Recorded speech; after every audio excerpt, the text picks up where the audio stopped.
자, 안녕하세요. 주식 정리해드리는 주정남입니다. 오늘도 시장 정리 한번 싹 해보고, 그리고 나서 개별 종목 보도록 할게요. 어제 미국 증시 같은 경우에는 이 추수감사절 휴장으로 인해서 특별하게 나온 뉴스가 없었어요. 그리고 게다가 오늘 같은 경우에는 조기 폐장을 한다라고 하죠. 그러면 어제에 이어서 오늘까지 미국 쪽에서 특별한 뉴스는 안 나올 것 같다라고 생각을 해볼 수가 있을 것 같습니다. 자, 그러면 우리는 뭘 봐야 되냐? 일단 해외 증시를 보게 된다면 이 중국 쪽을 많이 봐야 되겠죠. 어제도 중국 쪽에서 크게 흔들리는 게 한국에 악영향을 많이 미쳤다라고 보여졌으니까 이 모르시는 분들을 위해서 어제 중국에서 어떤 일들이 일어났는지 정리를 해드리자면 이 당국의 빅테크 규제 소식이 들리면서 이 탄센트나 이런 쪽이 잠깐 주춤하는 모습을 보여줬죠. 무슨 내용이냐면 중국의 공업정보화부라는 이쪽 부서라고 해야 될까요? 그쪽에서 앱스토어 운영사들을 대상으로 기존 앱들을 업데이트하던가 아니면 새로운 앱을 출시하지 못하도록 지침을 내렸다라는 소식이 들려옵니다. 이게 뭔 소리냐면 이제 새로운 서비스를 런칭을 한다던가 아니면은 유지 보수를 해나가는 데 있어가지고 어느 정도 애로사항이 생겼다라고 해석해 볼 수 있는 거예요. 탄센트부터 시작을 해서 알리바바나 여러 기업들이 다 이런 식으로 엮여가지고 안 좋은 영향을 받을 수밖에 없는 게 지금 상황이고, 이 내용은요 지난 1월 개인정보보호법 실행 이후에 가장 강력한 조치다라고 하고 있어서 중국의 이 빅테크 규제는 향후에도 어느 정도 계속되지 않을까 예상해 볼 수 있을 것 같습니다. 거기에다가 지금 조 바이든 대통령이 다음 달 열리는 민주주의 정상회의에 대만을 초대했다라고 해요.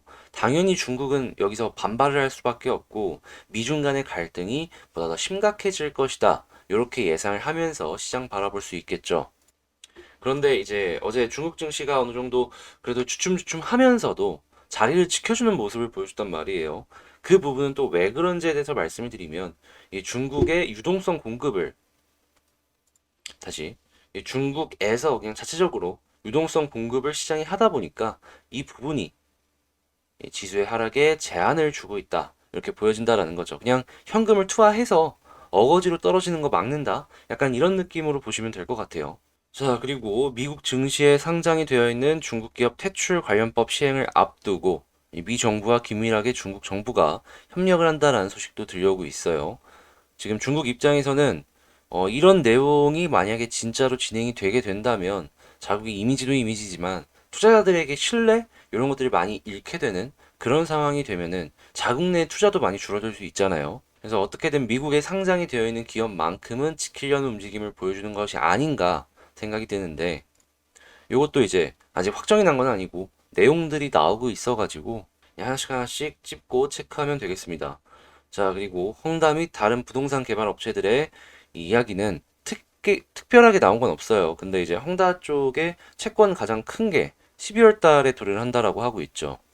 야, 이게 12월 달에 헝다 이거 못 갚으면은 이게 올해가 끝이 아니라 내년에도 있고 내후년에도 있고 되게 달달이 있거든요. 이게 완전히 터지는 걸로 시장에 정말 큰 변동성을 줄지, 누군가는 헝다 리스크가 상당히 제한적이다라고 하는 사람도 있고 헝다 리스크로 인해서 이 도미노처럼 무너질 것이다라는 얘기들도 있는데, 이거 사람마다 관점이 달라가지고 그때 상황 봐가지고 실시간 대응을 해야 될 것 같습니다. 솔직히 모르는 거잖아요, 이런 건. 다만 알고 당하는 거랑 모르고 당하는 거에 이제 차이가 있는 거니까, 그래도 우리는 당하더라도 알고 당하자라는 의미에서 이렇게 하나씩 집어갖고 여러분들께 말씀을 드리는 거니까, 아, 이런 게 있구나 정도는 파악을 하시면 될 것 같습니다.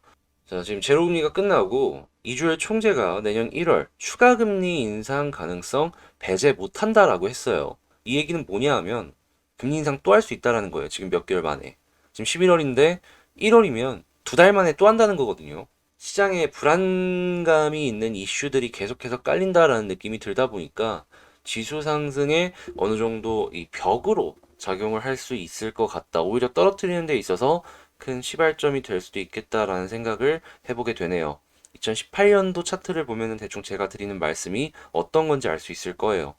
자, 그리고 다만 이렇게 떨어질 수 있는 이슈가 나온다라고 해도 올라가는 종목들, 올라가는 섹터들도 있을 거 아니에요. 이 채권의 가격이 수익률이 올라가는 모습을 보여주면서 은행이랑 보험 쪽은 충분히 이슈를 받을 수 있으므로 은행 보험 쪽 한번 보시면 도움이 되겠네요.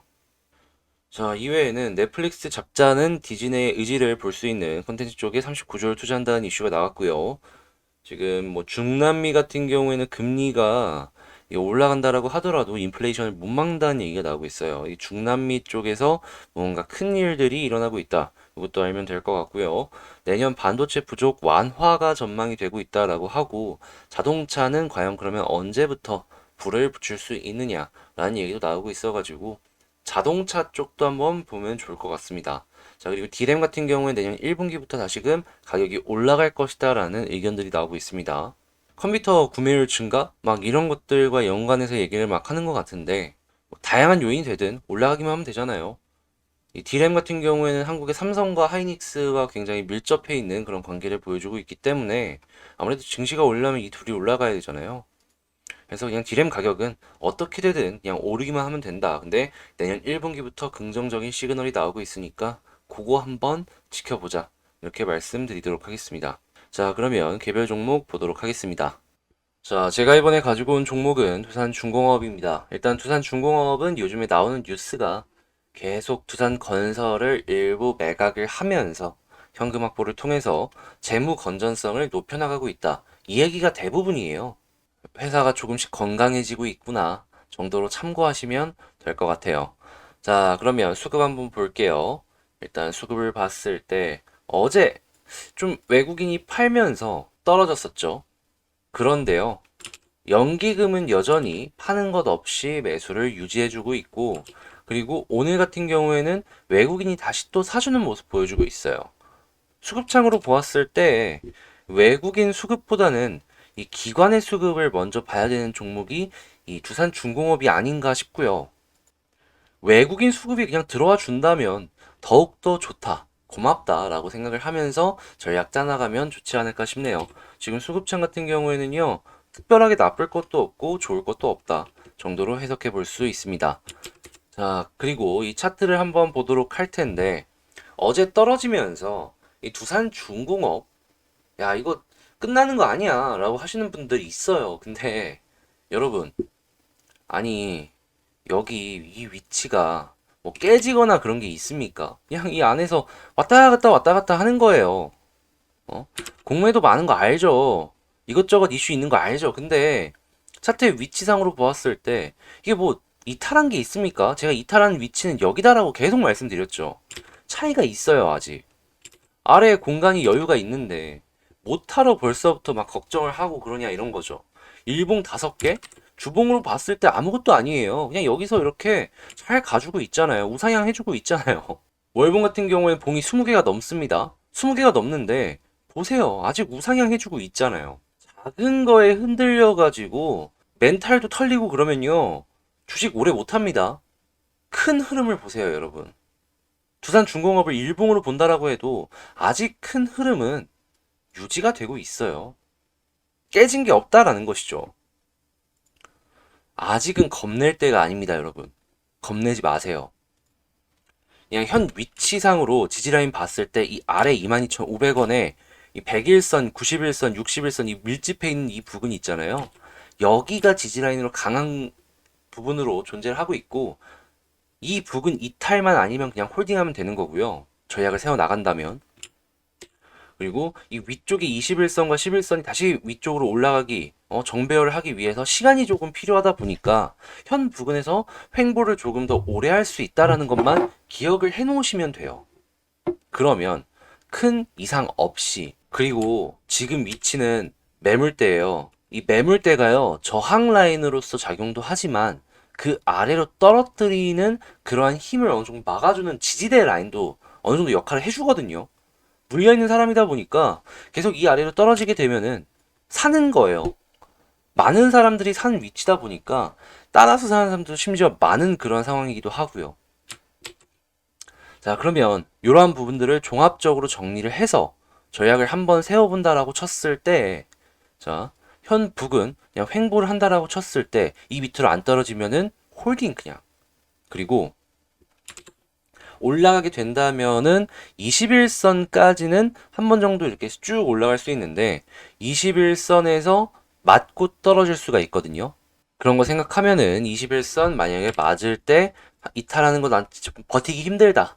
그럼 절반 정리하고 나머지로 보기. 그리고 혹시나 21선 맞는 거 없이 그냥 쭉 올라가 주게 된다면, 그리고 21선 위에서 자리를 잡아주게 된다면 그냥 홀딩. 여기 매물대 많이 쌓여있는 자리를 해가지고 이 매물대를 아래 깔아놓게 되면은 이것 역시도 강한 지지 라인으로서 작용을 하기 때문에 딛고 크게 올라갈 수 있다. 개미의 이 마인드를 생각을 해보면 여러분들이 개미니까 이해를 하실 거예요. 내 종목이 조금 수익이 나기 시작을 했어요. 야, 이거 갈 것 같은데 갈 것 같은데 하면서 파나요? 안 파나요? 요즘에는 홀딩 하시는 분들이 되게 많아졌죠.